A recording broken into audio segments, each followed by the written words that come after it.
Yeah, I'm from Kerala and more interested in Kerala.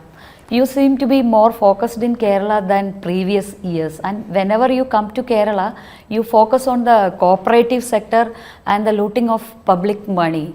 It is, can I expect some actions or? पहली बात तो है कि Bharatiya Janata party और जनसंघ के जमाने से हम पूरे देश की सेवा करना चाहते हैं, देश के हर हिस्से की सेवा करने। राजनीतिक फायदा हो वहां करो काम, राजनीतिक फायदा न हो वहां न करो काम, ये हमारे सिद्धांत नहीं है। 1967 में जनसंघ का सबसे बड़ा राष्ट्रीय अधिवेशन केरल में हुआ था। क्या मतलब हमारे लिए केरल सत्ता पाने के लिए एक मैदान है ऐसा नहीं है, हमारे लिए केरल भी वैसे ही सेवा क्षेत्र है और हम सेवा करते हैं और हम उतने ही लगन से पहले से कर रहे हैं।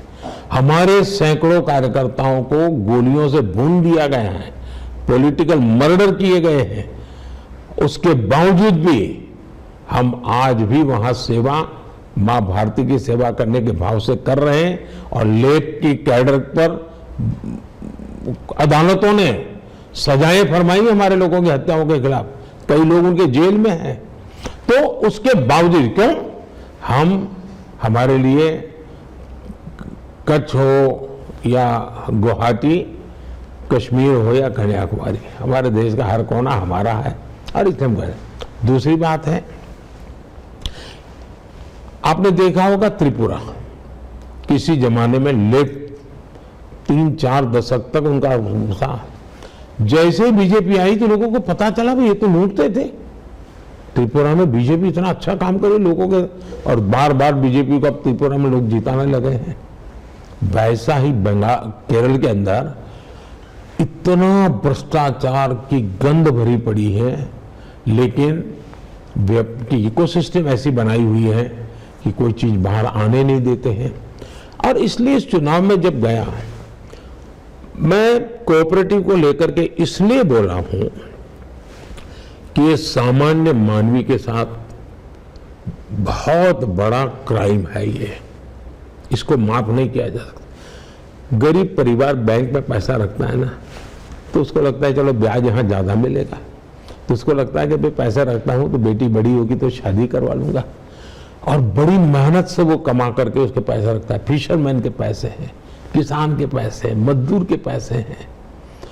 और करीब 300 कोऑपरेटिव बैंक है जो पूरी तरह ये लेफ्टिस्ट लोग चलाते हैं, और करीब 1 लाख करोड़ रुपया केरल के गरीबों का, सामान्य मानवी का उसमें पड़ा हुआ है।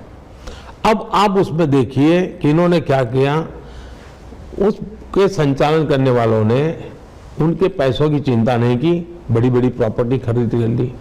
अभी एक बैंक में हमने जो कार्रवाई की तो उसमें करीब 90 करोड़ रुपए हमने अटैच किया है, और मैंने अभी लीगल एडवाइस में ले रहा हूं कि ये जो 90 करोड़ रुपए हैं, जिनके पैसे बैंक में थे, इनको वापस कैसे मिले। मैंने ईडी से भी आग्रह किया कि भाई हम देना शुरू करें, और जो लूट रहे हैं उनकी प्रॉपर्टी अटैच करें। हमने अब तक 17,000 करोड़ रुपीस जो इस प्रकार से पकड़े थे, वो संबंधित जिसका था उसको वापस किया है, 17,000 करोड़ रुपीस।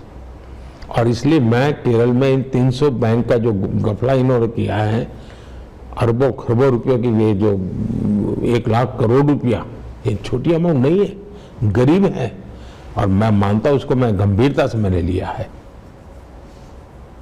और ये मेरे लिए चुनाव का मुद्दा नहीं है, ये सामान्य मानवी के जीवन का मुद्दा है जी।